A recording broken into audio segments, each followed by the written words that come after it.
What's up everybody, Matt Maran here for another car review. This is of course the all-new 2020 Kia Telluride. Huge thanks to Kia for providing us with this Telluride to review for you guys today. So about the Telluride, well, it is a really cool looking SUV and all new now. You know, it's the biggest thing that Kia has ever made, and it's very imposing looking up there in the front. You know, the very blocky front end, and the whole vehicle, just compared to like the Sorento, which was their previously, you know, their large three-row SUV, this is like 4 inches wider. It's also got a wheelbase that's 5 inches longer. The whole vehicle is about 8 inches longer, and so it's just so much bigger. It's also over 2 inches taller than a Sorento, but especially up front there, it's just really that wide nose. It's very blocky and very, I think, what people want in this segment. A lot of people love the boxy look, and I think Kia just went for it, and I think it looks really good as a result. I love, you know, the Kia signature grille there up front, but it's wider, and I also love how you have the Telluride script on the front of the hood there. I think that's a really cool thing that is kind of a retro thing, but it's starting to come back, and I think it looks really good. I also like these vertical headlights here that I think look very good, and you have the little fog lights there in the lower part of the front bumper. Coming down to the sides, now this is an SX trim, so it's a little bit sportier, and so you get these black wheels that look really good to me, and they're 20 inches too, so nice large wheel there. And then going down to the sides here, it's just, again, a nice square kind of boxy shape to it, and so that helps maximize interior space and stuff, but it doesn't feel too big to me. It still is like a good size for a three-row, and I really appreciate that they didn't go overkill with this, but it's still, like I said, is plenty roomy. But anyway, going out back there, you have some pretty attractive taillights as well, and you have some chrome exhaust tips here on the SX too that look good, and you know, it's just, I think, a really good look. I also especially love this dark moss color that they call it. I think it really looks good with the black wheels and everything, and overall I think that this is just, you know, it's a very different looking vehicle in some ways, but also very par for the course. You know, it fits in with all the other three rows, I think, but I think it's got a little bit more of a bolder vibe to it than some of the others out there, and so overall I think it's a good look. As for the interior of the Kia Telluride, well, it is such an impressive interior. It's such a nice place to be. So first thing, sitting down in these seats. Now this is again the SX trim, which is the top trim, so this is going to be about as nice as they get, and it is very impressive. So you have these, I love the pattern on the seats here. These leather seats feel great. They're heated and ventilated here in the SX trim, and they have pretty good bolstering too for a family SUV. You know, you have pretty good torso support here, and even thigh support comes up pretty nicely. Obviously they're still plenty wide for just about any body type. They're still large seats, but I do like the way they're shaped. I think they're pretty supportive. You also have a bunch of adjustments. You can even have a thigh extension here, or you can also, you know, adjust the lumbar and stuff, which is great. And so overall, really nice seats. Next is the steering wheel here, which is similar to some other Kias, but I love it. I love the design of it. I love the look of it. Has a great 9-3 grip, nice 10 and 2 notches. Just a few buttons here on it, and I like that they're metal looking. All the interior stuff in here is actually like metal plated. It feels cool to the touch. And they're very impressive with the way all this is set up. All the materials in here, you have like this simulated wood, but it has like a grain and a texture to it, and feels like real wood, honestly. And just that combined with the metal and the wood, and all the leather and soft bits and everything, this whole interior just feels way more expensive than the price tag suggests. But anyway, getting back to the gauges here, that's the next thing that also look pretty nice. That's the only part where it does kind of fall behind competitors a little bit. So you don't have a fully digital cluster, which is okay. I like the analog dials. I think they're pretty attractive with their fonts. I like the little knurled metal look there for the rings around the gauges. And then you have that pretty large color center display. It's pretty high resolution, but the functionality in Kia's for that center screen is still very limited. You can't see any kind of audio information, any kind of navigation instructions, nothing like that. It's just basically your trip information, tire pressure stuff, all those basics, and your driver assistance stuff is in there as well, but that's it. And so I would like to see them expand the functionality of what you can have there in the center. That would be kind of a nice improvement. You do have a heads-up display as well, which is another nice improvement here, and that's again for the SX trim, but that is also handy, so you don't have to look down at these gauges quite as much. Coming over to the center of the dashboard here, right up top, you have this very cool brand new 10-point 3-inch display that looks really good. It's a widescreen setup, you know, and it's pretty big. Now, you know, you think 10 inches, you think it's like really massive, but it's just very wide, but it's a little slimmer than I was expecting, honestly, but it is still a very nice display. I love how you have the 3 segments to it there, and otherwise it's your basic Kia Hyundai stuff, so maps, you know, or basic Kia Hyundai, but it's good. I like that everything's very simplified, and all you have to do is one swipe over, then you have all your other stuff you want to, you know, go to all the different shortcuts if you'd like, but I just like that it's simplified. You know, you go up to some of the luxury brands, and this stuff's really complex and complicated. I like this as a simple touchscreen. It has Apple CarPlay and Android Auto, and that takes up that entire display too, which is really great whenever you're running Waze or something like that. To have everything right there and to have it all be touch is fantastic. And also this one is a Harman Kardon stereo, which is another upgrade you can get. It sounds pretty good from what I've sampled so far. And so overall, just a fantastic infotainment system. Coming down, you have this nice row of hard buttons that are large, easy to find if you want to skip to the different shortcuts within the infotainment. You also do have a dedicated volume and tune knob. Now, I will say the tune knob is a bit of a reach. That's the only thing from where I'm seated here. I actually have to lean forward to be able to reach the tune knob, but I like that they still have one. I would much rather prefer that than not having a tune knob at all. So I'm really glad they have both of these, and they all feel pretty good. You also have this very wide area for your climate controls, and also all the readouts and stuff are bigger than what you get in a normal Kia, which I appreciate. The knobs are a little bit bigger as well, and all feel really nice. I mean, this interior feels, I mean, leaps and bounds nicer than the Sorento that I reviewed not too long ago. So much nicer there. There are still some parts where you can tell they're cost cutting a little bit. Like you have this very nice trim around the transmission tunnel here, but I mean, it has a little bit of a texture to it, but it's still pretty hard, and that still would not be super comfortable for resting your knee on long trips. And I wish that was a little bit softer. So there's a few things like that, but you know, considering the price this is at and the fact that it's a much nicer interior than a lot of the competitors for the same money, I can totally forgive those things. Moving on to storage space here, though, in the Telluride, it's pretty good. So first off, in the doors here, you have a nice large pocket with a bottle holder, which is great to see. Coming back over to the center here, first off, you have this cover that covers up, in this one, the SX has this Qi wireless charging pad, which is a pretty good size. It's not massive, but should be able to fit in most phones. My iPhone 10 fits in there pretty well. And then you also will have 2 USB jacks, one for charging and one for the data stuff. And then you also have a traditional power outlet in there as well. And that's a good amount of space. And then you have another little bin here in front of the cup holders, and then you have the actual cup holders, which are pretty good size.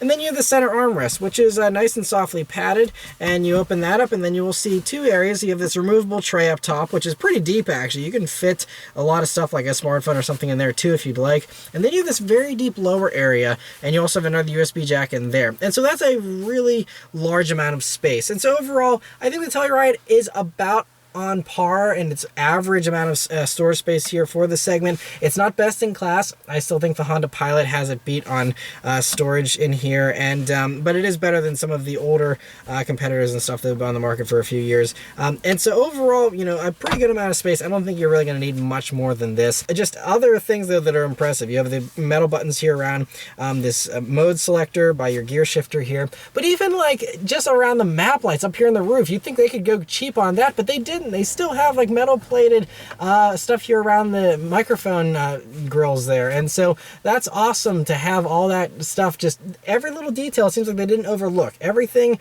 has you know, a nice look or feel to it, or both, and that's really appreciated. Another cool thing with this infotainment system is there's a couple of things that they took inspiration, I guess we could say, from Honda, where you have this driver talk system, which allows you to broadcast back to the third row if you don't want to shout, or you have, you know, a packed vehicle and you need to overpower everyone's voices. You can use that, and it's kind of like a PA system for the vehicle. And then there is also a quiet mode, which will only have the stereo running for the front seat speakers here and not the ones in the back. So if you have little ones that are sleeping, you don't want to disturb or something like that, that's a very handy feature too. And so then those are things that, again, started with the Honda Odyssey, then went on to the Honda Pilot, and Kia said, that's a great idea, we're going to do something very, very similar. And so they did, but I think it's great to have those, and makes the Telluride here even more family friendly. Backseat in the Telluride here is really great. So this one, as you can see, has the captain's chairs, which is an option, which makes this a 7-seater instead of an 8-passenger, but you can get an 8-passenger configuration with a bench there.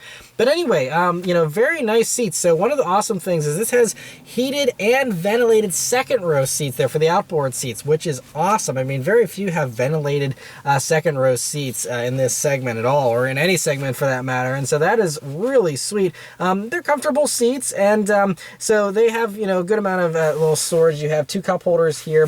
When you look forward, you'll also see, when you look down below, a normal house current power outlet as well as a 12-volt outlet there. You also will see little USB jacks in the sides of the front seats here, and that's for, again, those second row occupants. There's also bins in the doors there. But as far as space goes for that second row, so they do slide forwards and backwards, of course, and so me being 5'9", sitting behind myself, whenever they're slid all the way back, I mean, I have, you know, acres of space there for legroom, and headroom is also plentiful here. This one has the panoramic roof, and so that gives me even more space there for my head. But also, if you push up that second row as far up as it'll go in its locked position there, I still have, you know, about an inch or two of legroom to spare. So still totally would be comfortable there, you know, even if you had to have it all the way slid forward to give adults in the third row some more space. And so, I mean, they're really nicely sized, and the way this is set up is really, really good. You also have air vents there in the roof.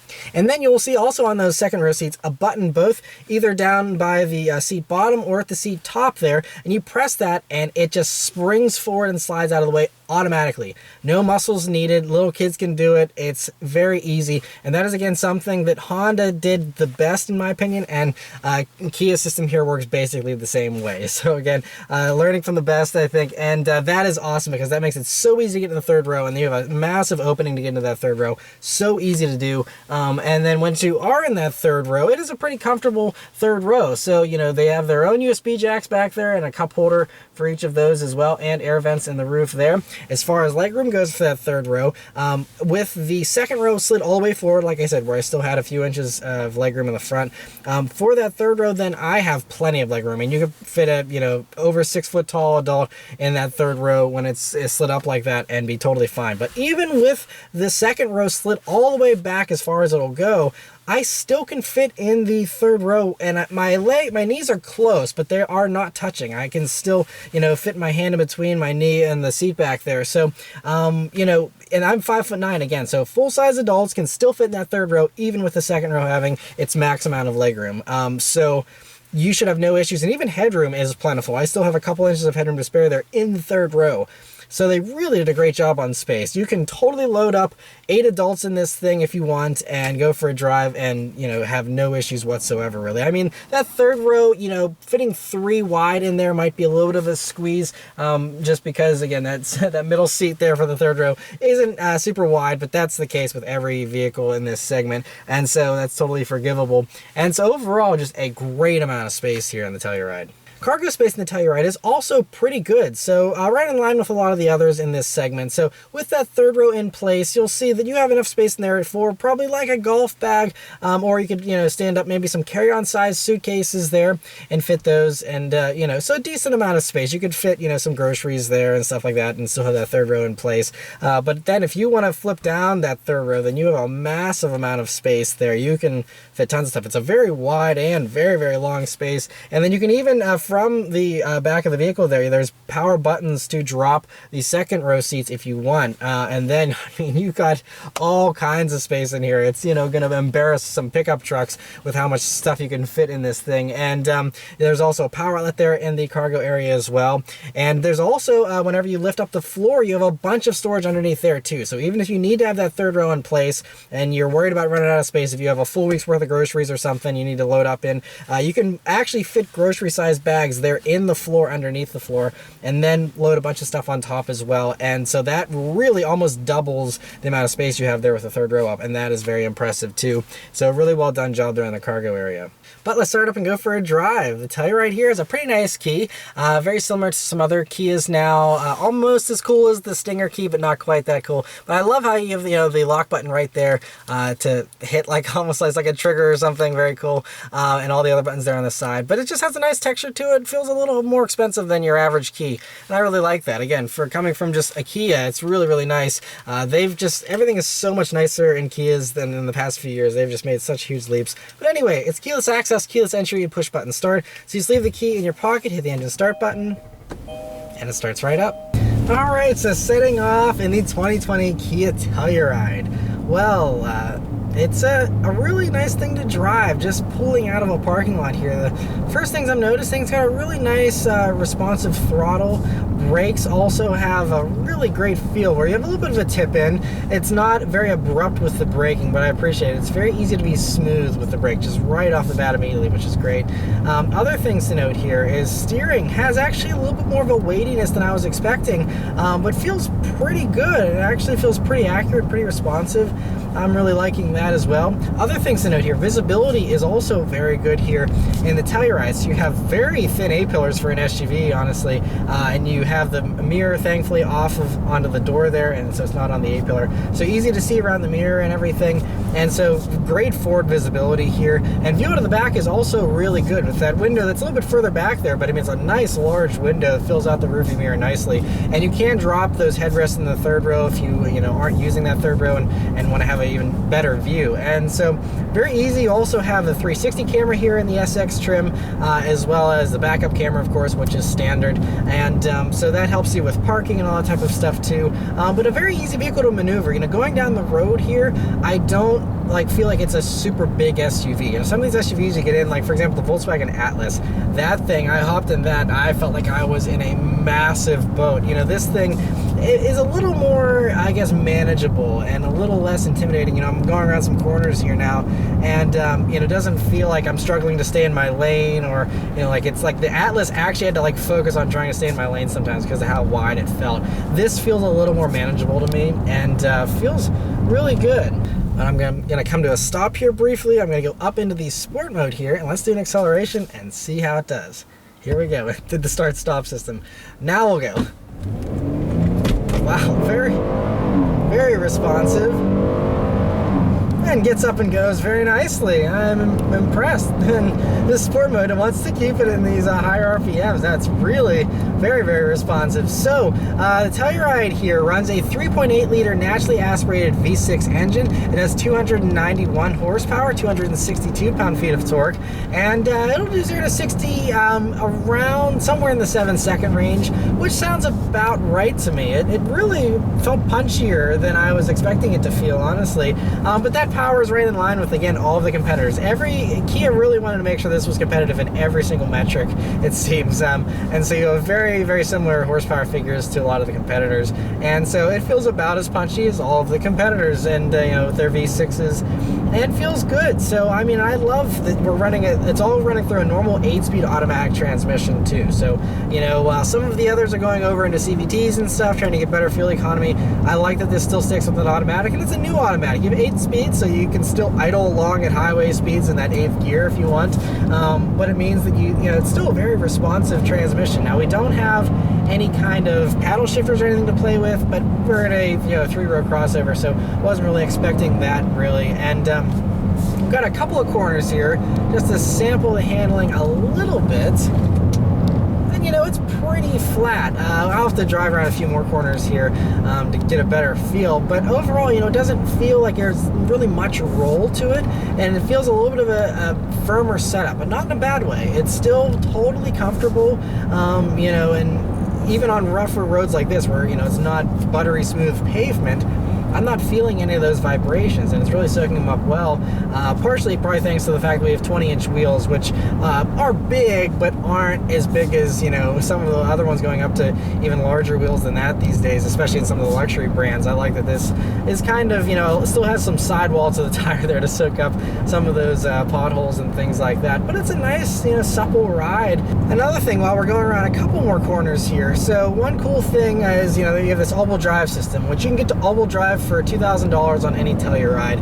And so I like that this system, has a center lock to it for if you want to do some more aggressive off-roading in it, you can. There's all the different drive modes here for snow and smart and comfort and all that type of stuff. And so, but one thing is, especially in sport mode, it seems a little more exaggerated, where you have a torque vectoring type system. Now, it's not a real torque vectoring that overdrives a wheel like how Honda's system is a real torque vectoring system, but this is a brake-based system, so it kind of can simulate some of that a little bit instead. And so, I mean, it seemed like it was kind of helping the vehicle to feel a little more neutral, a little more eager to turn in.